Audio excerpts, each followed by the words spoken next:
जो हम कहते हैं सीटी स्कैन और बायोमार्कर्स, क्योंकि उसका बहुत मिसयूज़ हो रहा है और वो नुकसानदेह भी हो सकते हैं। तो अगर हम देखें तो सीटी स्कैन आजकल बहुत ज़्यादा लोग करा रहे हैं और ये सोचते हैं कि जब भी उनकी कोविड पॉजिटिव रिपोर्ट आई तो एकदम सीटी करा लें। सबसे मैं पहले ये कहना चाहूँगा कि शुरू में सीटी कराने का कोई फ़ायदा नहीं है। माइल्ड जो आपको अगर इन्फेक्शन है, माइल्ड कोविड है, तो सीटी से कोई फ़ायदा नहीं है। सीटी में कुछ पैचेस आएंगे।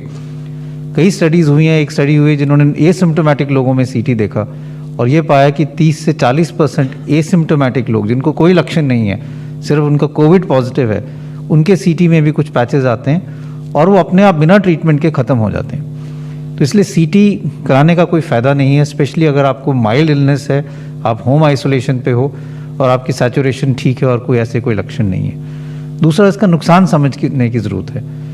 अगर हम एक सीटी कराते हैं, it is equivalent to almost 300 to 400 chest X-rays.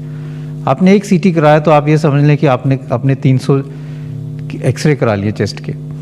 और ये भी डेटा है, IAEA का भी, इंटरनेशनल एटॉमिक एनर्जी कमीशन का भी डेटा है, जो रेडिएशन प्रोटेक्शन इन मेडिसिन की बात करते हैं, कि बार बार स्पेशली यंगर एज ग्रुप में सीटी कराने से risk of cancer in later life increases.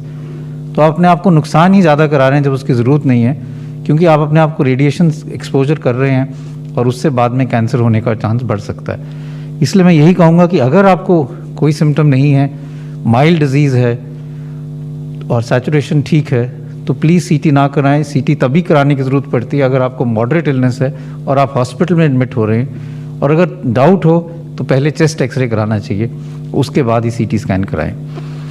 दूसरा है बायोमार्कर्स।